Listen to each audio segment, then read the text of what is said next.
pemirsa Banten Story, pastinya kembali lagi bersama saya, Amelia Dharma, dalam program SOS, Sajian Obrolan Santai. Nah, kali ini obrolan santainya kita jalan-jalan di kawasan KP3B Provinsi Banten, pastinya dengan rekan ngobrol nih. Nah, karena santai ini saya sebutnya rekan ngobrol nih. Rekan ngobrol saya kali ini ada Cak Nawa. Ini sapaan hangatnya itu Cak Nawa, tapi nama lengkapnya itu siapa, Pak? Muhammad Muhammad. Nawa Said Dimyati. Nah, Bapak Muhammad Nawa Said Dimyati. Tapi yang udah kenal beliau ini pasti manggilnya itu dengan sapaan hangatnya itu Cak Nawa. Nah, ini saya udah berkali-kali nih ngobrol bareng Cak Nawa. Kali ini tapi ngobrolnya beda, Pak. Udah agak di ruangan. Ini saya ajak Cak Nawa ini jalan-jalan keliling KP3B gitu. Udah pernah belum, Pak? Sambil jalan-jalan sambil ngobrol santai gitu. Ya, jalan-jalan sering. Jalan-jalan Ngobrol sering. santai sering. Cuma kalau ada tema kan baru kali ini. Nah, baru kali ini. Ada temanya. Betul, kali ini kita akan ngobrol-ngobrol nih. Nah, kalau Cak Nawa sendiri ada pepatah nih ya kan, Cak, tak kenal maka tak sayang. Nah, mungkin kalau walaupun udah berkali-kali nih kita ngobrol, dan ini sekarang ngobrol di dalam mobil nih, car vlog gitu ya. Tapi pengen kasih tahu nih ke pemirsa Banten Story ini. Nah, Cak Nawa ini kan selaku anggota DPRD Provinsi Banten. Beliau juga selaku wakil ketua DPRD Provinsi, betul? Betul ya, Cak ya? Nah, beliau juga dari fraksi Partai Demokrat. Nah, kalau misalnya nih, Cak, kalau di provinsinya itu di komisi berapa, Cak? Jadi kebetulan saya diberi tugas menjadi koordinator Komisi 2. Komisi yang membidangin urusan kesejahteraan rakyat, terutama terkait dengan perekonomian. Jadi ada dinas pertanian sebagai mitra kerja, ada dinas industri perdagangan, dinas ketahanan pangan, dan lain-lain. Komisi koordinator komisi ini kan lebih banyak administrasi sebenarnya, karena lebih banyak mengatur ritme kawan-kawan ini mau lakukan apa di komisi.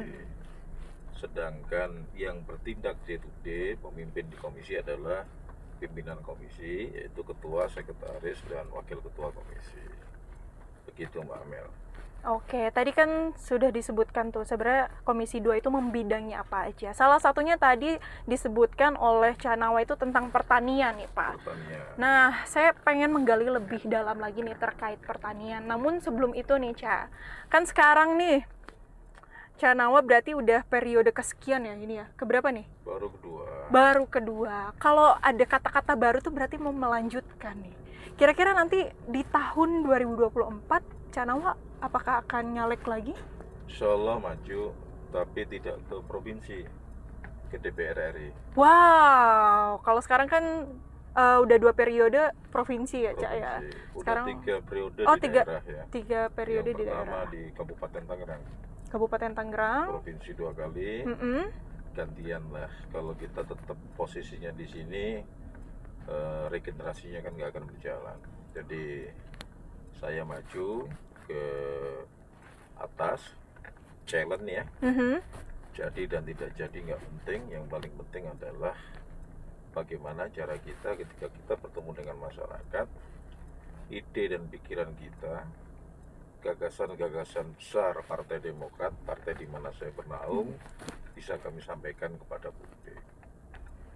Dan juga ada regenerasi. Jadi teman-teman yang di kabupaten yang sudah beberapa periode kan mau tidak mau maju ke provinsi. Yang di kabupatennya otomatis kan yang baru-baru. Karena kan kalau isinya wakil rakyat ini semua usianya tua-tua kan juga nggak begitu menarik ya. Kadang-kadang dianggap pemanahan sekarang itu lambat itu kan ya. Nah, makanya kan harus lebih banyak berjiwa muda, apalagi usianya juga muda, karena muda itu adalah kekuatan, itu kata ketua umum saya, Mas Agus Harimurti Yudhoyono. Oke, baik. Jadi rencananya 2024 itu lanjut ke DPR RI. Ya. Amel bantuin. Oh. Jadi sekali-sekali IG-nya Cak Nawa, Mhm. ya di story kamu kan dinaikin. Kan banyak juga Boleh. teman-teman di Kabupaten Tangerang, di Oke. Kota Tangerang maupun di Tangsel ya Mel ya. Siap, Nah, siap. Berarti abis ini kita foto bareng ya, Pak ya? oh boleh boleh boleh. Nah, Canawa, tadi kita kan udah sedikit bilang tuh mau ngobrolin soal pertanian. Nah, menurut Kepala Dinas Pertanian Provinsi Banten, Bapak Agus Tauhid nih mengatakan exciting luas sawah berdasarkan Kementerian Agraria dan Tata Ruang atau Badan Pertanahan Nasional nih, itu kan 204.000 hektar tuh. Itu disampaikan pada tahun 2021. Nah, pengen tahu dulu sih, Cak. Sebenarnya Cak Nawa tahu nggak sih kalau di tahun 2023 itu luasnya udah berapa? Saya secara persis tidak hafal. Mm. Cuma berdasarkan data BPS ya, Mm-mm. lahan pertanian kita ini dari tahun ke tahun terus berkurang. Jadi misalkan dulu Kabupaten Tangerang kan cukup luas, sekarang dari tahun ke tahun terus berkurang. Begitu juga Kabupaten Serang, ini juga terus berkurang. Nah, semoga Lebak dan Pandeglang tidak, kan ya kan? Kenapa seperti itu? Ini kan juga berkaitan dengan arah kebijakan dari daerah. Ketika daerah misalkan kebijakannya mencari investor di bidang misalkan industri dan jasa, otomatis masyarakat yang sebelumnya nyaman dengan mata pencarian sebagai petani ya pasti juga akan berubah. Di samping juga ketika tata ruang daerah ya memberikan ruang kepada investor atau pengembang untuk pembebasan dan sebagainya.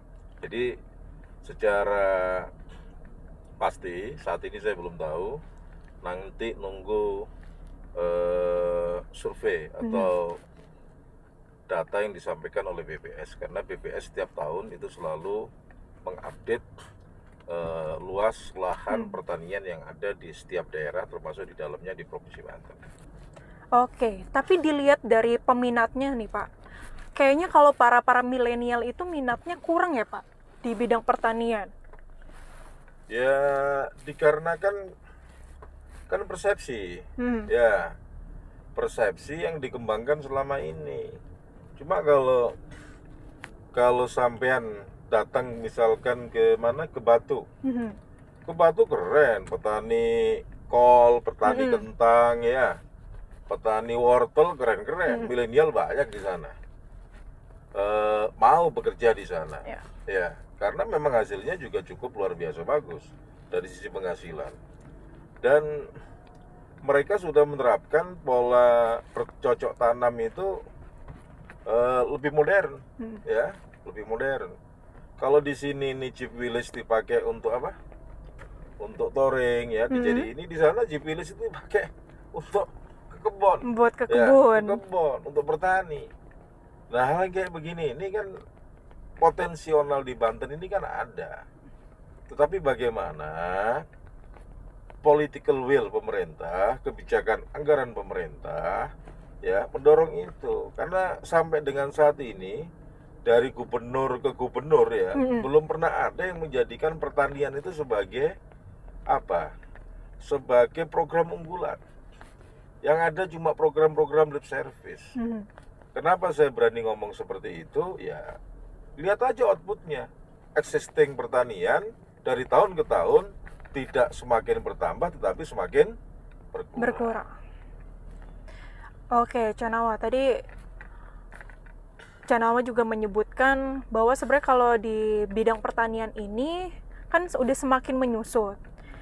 Nah, harus ada kekuatan di dalam situ, kebijakan dan juga peraturan. Nah, apakah Komisi 2 DPRD Provinsi ini telah menerima draft yang usulan dari Dinas Pertanian Provinsi Banten tentang revisi peraturan daerah atau Perda nomor 5 tahun 2014 tentang perlindungan lahan, pertanian, pangan berkelanjutan. Gimana itu, Canawa? Belum pernah ada. Yang ada itu wacana. Dan sampai sekarang pemerintah daerah, gubernur, baik yang waktu itu gubernurnya Pak Wahidin maupun sekarang yang dijabat oleh PJ Gubernur belum pernah menyampaikan ke DPRD terkait dengan raperda yang tadi Mbak Amel sebutkan. Jadi tidak ada sampai ke anggota dewan terkait revisi Belum perda ada. itu ya? Belum ada. Karena kan dilihat memang kalau penyusutan lahan itu sudah semakin banyak ya atas pengembangan infrastruktur di Provinsi Banten. Udah banyak perumahan-perumahan, kalau misalnya itu tidak diusulkan, itu kita krisis lahan pertanian gimana menurut Canawa? Iya. Makanya nanti setelah ini kan baru saya dengar nih dari Mbak Amel ya. Nanti setelah ini kita akan panggil Kepala Dinas Pertanian, kita akan ajak diskusi. Kalau memang mereka sudah pernah buat draft raperda terkait dengan perlindungan dan pengembangan terhadap dunia tani di Banten, kita akan bantu untuk dorong. Oke. Nah, tapi tentang Perda nomor 5 tahun 2014 itu sebenarnya dia isinya apa sih, Pak? Jadi gini, Perda ini kan ketika ada undang-undang Cipta Kerja atau Omnibus Law, ini kan juga banyak perda-perda yang mau nggak mau kan memang harus direvisi. Dan salah satunya adalah Perda nomor 5 5 tahun tadi 2014. ya, tahun 2014. Nah, tetapi sampai saat ini legal draftingnya juga belum sampai ke Pemperda DPRD Provinsi Banten. Nah, ini kan informasi-informasi baru. Karena saya sebenarnya kan di Komisi 2 tidak banyak bicara terkait dengan program-program pengawasan. Tetapi saya lebih banyak sifatnya itu adalah sebagai tenaga administrasi, ya, tenaga administrasi kawan-kawan secara keseluruhan. Karena kalau untuk pengawasan biasanya kami lakukan secara bersama-sama dengan 5 pimpinan DPRD. Nah, informasi yang saya dengar dari Banten Story ya. Iya. Banten Story ini kan luar biasa. Nah, dari sini nanti saya akan coba panggil pimpinan komisi, saya ajak bicara, kemudian saya minta diagendakan bertemu dengan Dinas Pertanian, khusus kita berdiskusi soal ini. Saya hawar-hawar juga dengar. Kenapa revisi perda ini tidak dilanjutkan? Ini juga ada berkaitan dengan tadi Undang-Undang Cipta Kerja atau Omnibus Law, dan juga berkaitan dengan Perda RT/RW yang kemarin disahkan. Nah, makanya nanti hawar-hawarnya ini saya kepingin lebih jelas lagi, lebih detail lagi, sehingga apa yang bisa kami lakukan dalam rangka untuk memberikan perlindungan kepada kaum petani, memberikan sebuah peraturan atau regulasi agar dunia pertanian di Banten tidak semakin redup tetapi semakin baik. Nah, ketika semakin baik, para petaninya pun juga semakin makmur. Seperti itu, Mbak Amel. Iya, betul sekali nih, Canawa. Karena memang kalau misalnya di pertanian ini tidak dilindungi oleh undang-undang, ini khawatir nih, Pak. Kalau semuanya dibikin infrastruktur pembangunan sebenarnya kita butuh juga. Tapi kalau semua lahan dibangun, nah kita makan apa? Lah ya itu. Karena seksi pertanian ini sangat seksi, Pak. Jadi, sangat seksi sekali. Pertanian ini kan sebenarnya menjadi salah satu tonggak atau tulang punggung kehidupan. Jadi kalau dunia pertanian tidak dikembangkan, tidak diberikan perlindungan, kemudian profesi sebagai tani ini dianggap sebagai profesi rendahan, ini bisa kiamat negeri kita ini. Makan apa kita, Pak? Itu masa mau makan pil? Oke, baik, Canawa. Tadi kan ya nanti mungkin untuk terkait perlindungan ini, revisi perda ini akan di follow up berarti ya, Pak ya? Kita akan follow up. Terima kasih nih Banten Story nih yang telah memberikan informasi. Nah, inilah memang kerjasama antara dunia media dengan teman-teman DPRD ya, harus saling mengingatkan. Karena kalau tidak ya kita nggak ada yang ingatkan kan repot juga. Kegiatan banyak, rutinitas banyak, apalagi sekarang juga sudah mulai masuk tahun politik ya. Eh, jadi nggak begitu fokus, tapi dengan diingatkan oleh Banten Story, semoga kita akan cepat follow upin dan nanti seperti apa kita akan ajak diskusi bersama-sama ya. Banten Story kita libatkan itu. Oke, baik. Nanti kita tunggu follow up dari Cak Nawa, nanti kita ngobrol-ngobrol lagi ya, Cak ya. Cak Nawa, tadi kita sudah semakin mendalami nih terkait obrolan soal pertanian. Nah, apalagi sekarang ya udah mulai krisis lahan lah, perlahan-lahan lahan udah menjadi apa ya, perumahan, mungkin gedung-gedung dan lain-lain. Tapi harapannya kan daerah Lebak Pandeglang itu masih menjadi daerah yang mempertahankan lahan pertaniannya. Nah, ngomong-ngomongin pertanian, saya pengen tanya soal masalah pupuk nih, Pak. Untuk meningkatkan produksi pertanian kan ini salah satunya akses petani untuk mendapat dikasih pupuk secara subsidi. Nah, itu gimana tuh, Cak? Jadi gini, kalau kita bicara pupuk subsidi ini kan domain pemerintah pusat. Nah, pemerintah pusat itu melalui Kementerian Pertanian itu biasanya bikin paku definitif ya, anggaran subsidi pupuk yang diurai dari provinsi ke provinsi. Nah, subsidi pupuk dari yang sudah ditetapkan oleh Kementerian Pertanian untuk Banten itu untuk urea itu 111.445 ton. Kemudian pupuk NPK itu 56.284 ton. Sedangkan ada NPK formula khusus itu 1.076 ton. Nah, pupuk ini dibagi ke 6 wilayah ya. Banten ini punya 8 kabupaten kota, tetapi yang mendapatkan subsidi pupuk ini cuma 6 kabupaten kota. Mengapa yang 2 tidak dapat? Karena yang 2 memang tidak mengajukan terkait dengan subsidi pupuk, karena memang wilayahnya dari wilayah perkotaan, yaitu Kota Tangerang Selatan dan Kota Tangerang. Pandeglang untuk urea itu menempatkan posisi paling besar, yaitu 37.000 ton ya, atau hampir 38.000 ton. Kemudian Lebak itu 29.000 ton, Kabupaten Tangerang 14.600 sekian ton, Kabupaten Serang 25.225 ton, kemudian Kota Serang 3.459 ton, dan Kota Cilegon itu 573 ton. Total kalau dibagi tadi seperti angka yang di awal adalah 111.445 ton.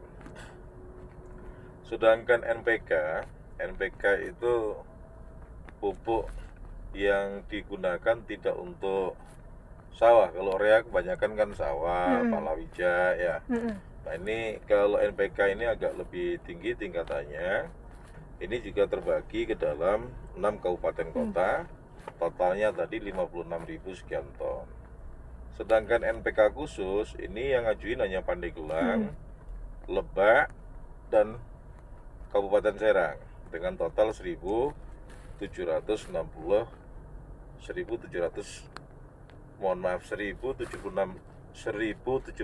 ton ya. Nah, itu pupuk subsidi ya. Untuk tahun 2023 ditetapkan di tahun 2022. Apakah pupuk-pupuk ini sudah masuk ke Banten? Nanti kita akan cek ya, kita akan lihat apakah ini sudah masuk atau tidak, karena ini memang sumbernya dari pemerintah pusat.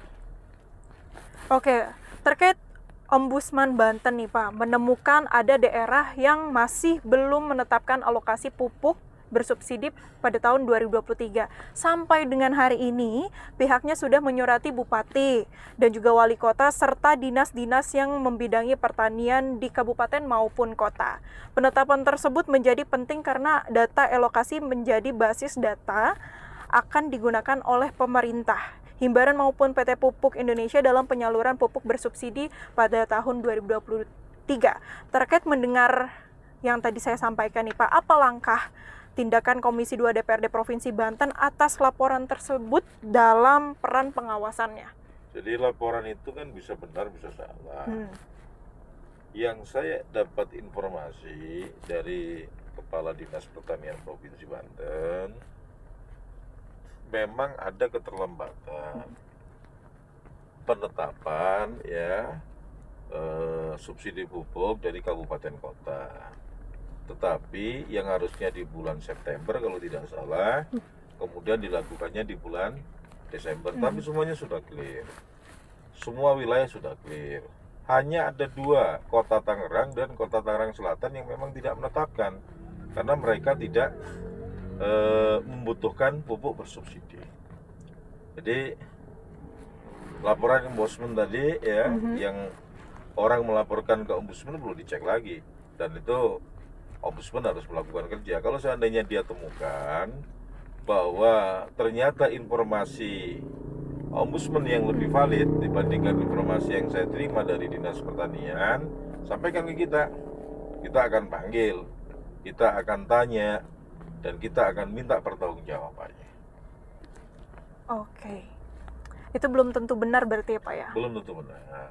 Nah, Cak, terkait nih, pasti kan ini kan terkait pertanian, pasti kan ini nanti yang nonton itu mungkin bisa jadi petani, atau nanti juga politikus juga, dan pastinya anak-anak milenial dan lainnya. Nah, kalau ngomongin tentang pupuk bersubsidi, kalau para petani nih Pak, yang nggak tahu caranya untuk mendapatkan pupuk subsidi, sebenarnya Canawo bisa ngejelasin nggak sih sistemnya itu seperti apa? Ya, pupuk subsidi ini kan dijualnya ini kan melalui tempat-tempat khusus ya. Saya yakin kalau mereka sudah bergelut di dunia pertanian, mereka tahulah tata cara untuk mendapatkan itu. Nah, apabila mereka memang mendapatkan ketidakadilan, dalam hal itu kan bisa saja lapor kepada DPRD atau juga bisa lapor ke yang berwajib. Ya, karena pupuk subsidi ini memang untuk petani, untuk membantu petani. Meskipun nilainya tidak begitu besar, ya kan? Karena Banten kan cuma dapat berapa itu kan, nggak besar itu kan. Kalau cuma dapat 111.000 sekian ton urea itu, dibanding dengan jumlah wilayah Provinsi Banten. Tadi yang Mbak Amel sampaikan existing untuk pertaniannya itu hampir 300 hektar ya kan, 200 sekian 204.000 kan, ya hampir 300 lah ya. Ini kan nggak seberapa. Nah, memang banyak permainan-permainan di situ. Tetapi kan kalau kita hanya mendengarkan informasi, kemudian ketika kita mau melakukan verifikasi mereka malah lari, ya kan repot juga kan. Jadi informasi-informasi itu penting untuk kita tindak lanjutin. Yang jelas itu tadi persoalannya, ini distribusi dari pemerintah pusat melalui beberapa perusahaan pupuk itu lancar nggak datang ke Bantennya? Itu yang nanti kita akan tanya kepada Kepala Dinas Pertanian. Oke, jadi kan terkait obrolan kita hari ini juga harus memberikan informasi nih Pak kepada para penonton Banten Story. Siapa tahu nanti yang nonton ada para petani juga. Sebenarnya harganya berapa sih? Canawo tahu nggak harga pupuknya? Kalau harga saya nggak hafal ya, karena apa? Saya bukan petani, harganya saya nggak hafal. Jadi nggak tahu ya, Cak ya? Saya nggak hafal. Coba nanti saya tanya ya. Kalau hari ini saya jawab nanti salah kan ya. Oke, siap. Cak, nih kemudian bicara pangan, maka kita akan menjurus pada stabilitas harga dan stok pangan menurut pejabat PJ Gubernur, Bapak Al-Mukhtabar. Nah, pada saat itu seusai rapat pengendalian inflasi yang dipimpin oleh Menteri Dalam Negeri Republik Indonesia, Bapak Tito, di KP3B nih sekarang kawasan Ya. yang kita telusuri Kita lagi menyatakan jalan-jalan betul sambil jalan-jalan nih menyatakan bahwa pemerintah Provinsi Banten terus menjaga stabilitas harga dan ketersediaan pangan guna menekan angka inflasi di Provinsi Banten. Pemerintah Provinsi Banten terus mengamati beberapa komoditi yang bisa mempengaruhi inflasi, kemudian akan mengkomunikasikan rumus secara cermat untuk menanganinya. Ini berdasarkan pada April 2023. Provinsi Banten berada pada 3,77% atau di bawah angka inflasi nasional yang mencapai 4,33%. Tanggapan Cak Nawa gimana, Cak? Jadi itu salah satu yang kita harus apresiasi, karena memang dalam pengendalian inflasi Provinsi Banten ini relatif berhasil. Angkanya tadi sudah disampaikan 3, sekian, sedangkan nasional 4, sekian.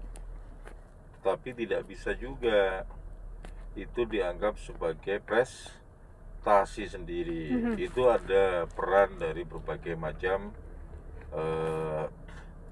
stakeholder ya yang ada di wilayah Provinsi Banten. Karena kan inflasi itu kan sebenarnya adalah apa sih? Ketika harga-harga naik kan dalam jangka waktu tertentu, biasanya kebutuhan bahan pokok atau 9 bahan pokok ya apabila naik dalam jangka waktu tertentu dan agak lama itu memang bisa mengakibatkan inflasi yang kemudian menjurus kepada daya beli masyarakat kan menurun. Betul. Nah, kemarin dalam menghadapi Lebaran, karena data itu kan data mau Lebaran tuh ya. Iya. Lebaran kita memang punya stok beras yang cukup. Jadi apabila ada problem operasi pasar, terus kemudian Komisi 2 ini melalui Dinas Ketahanan Pangan dan juga industri perdagangan banyak mengintervensi dengan mengadakan pasar-pasar murah ya di berbagai macam titik. Ini kemarin kita lakukan secara bersama-sama dan alhamdulillah ketika inflasi di Banten relatif terkendali, bahkan lebih rendah dibandingkan inflasi rata-rata nasional dari daerah-daerah provinsi lain. Nah itulah salah satu alasan teman-teman kenapa mengusulkan kembali Pak Muktabar untuk jadi PJ Gubernur. Dilihatnya dari sisi prestasi. Ya, siapapun yang bekerja kan gubernurnya dia. Jadi beliau boleh mengklaim bahwa itu adalah prestasi beliau. Nah, itu seperti itu Mbak Amel. Oke, nah berdasarkan data BPS Banten nih, jumlah penduduk miskin pada periode September berjumlah itu persoalan itu. Itu persoalan baru. Kenapa jumlah penduduk miskin malah nambah ya? Iya. Inflasi terjaga, ya kan? Nah, ini sesuatu yang menarik di dunia akademis itu. Harusnya ketika daya beli masyarakatnya masih tetap bagus ya, penganggurannya juga tidak nambah. Ini kan penganggurannya nambah.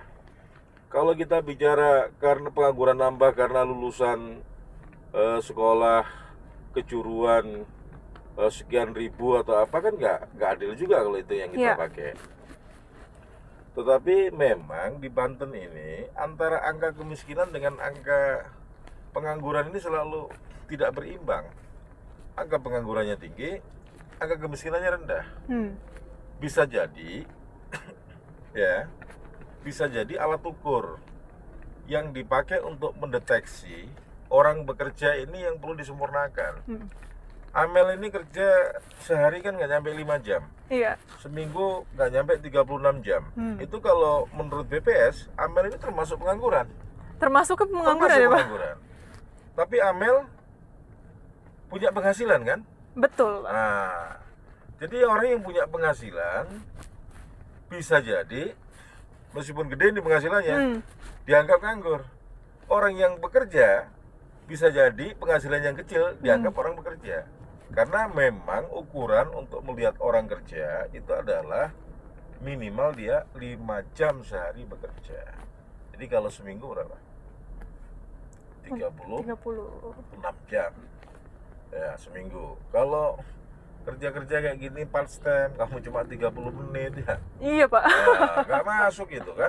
Termasuknya saya pengangguran berarti Pak? Maksudnya pengangguran. Jadi kalau di BPS kamu dicatat sebagai pengangguran. Hmm. Jadi nambah yang hampir 15.000 ya? Iya, 15.000 Pak. 15.000 itu termasuk kamu itu mungkin. Salah satunya saya Salah itu ya. satunya kamu itu.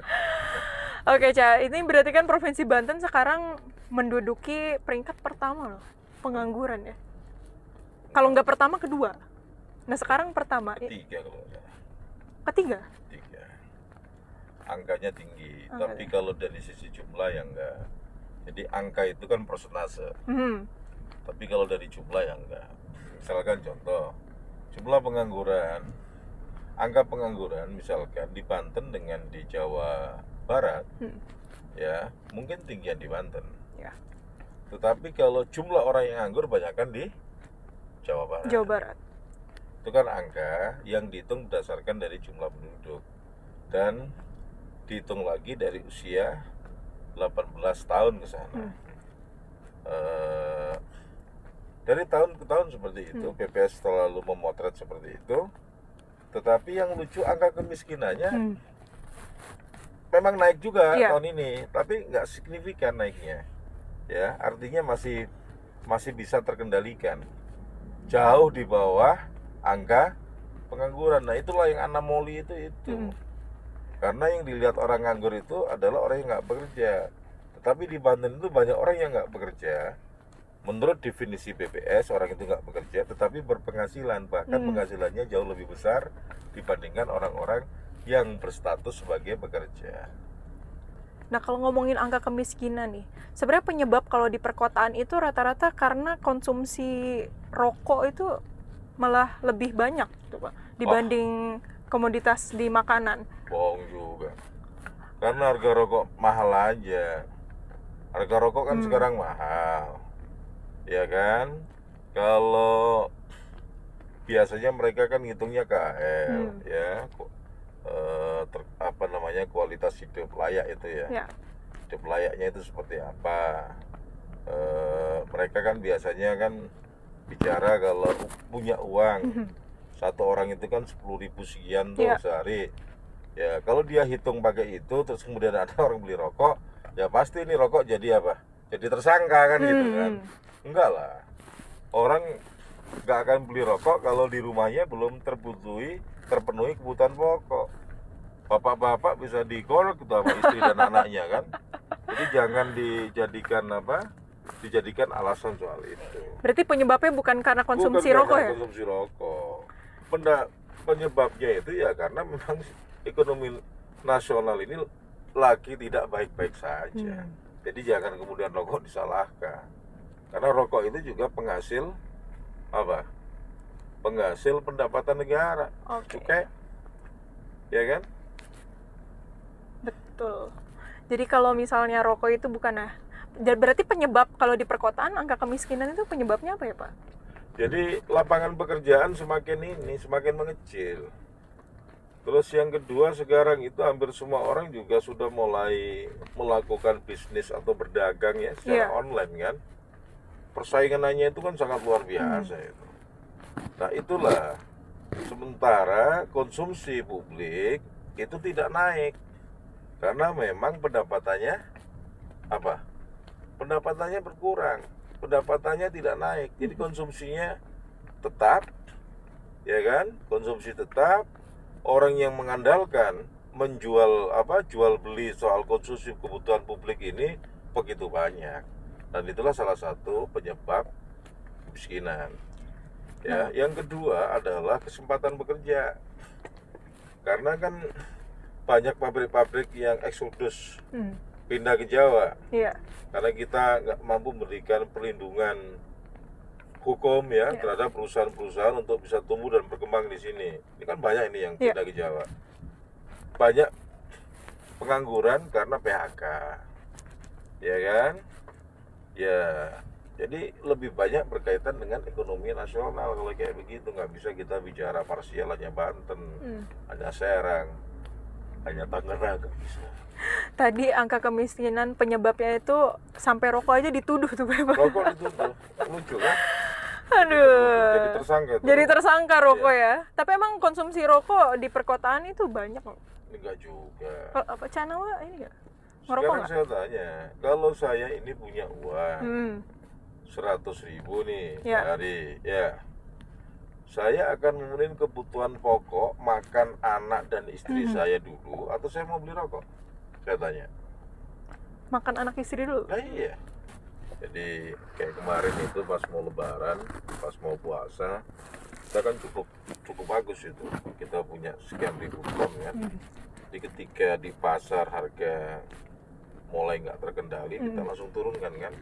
Karena kan hukum pasar itu kalau barangnya banyak, harganya kan pasti murah. Murah. Kalau barangnya sedikit, harganya jadi mahal kan gitu kan. Nah, itu kan pola-pola itu. Nah, kami berharap sih Provinsi Banten lebih fokus mengarah kepada itu. Jadi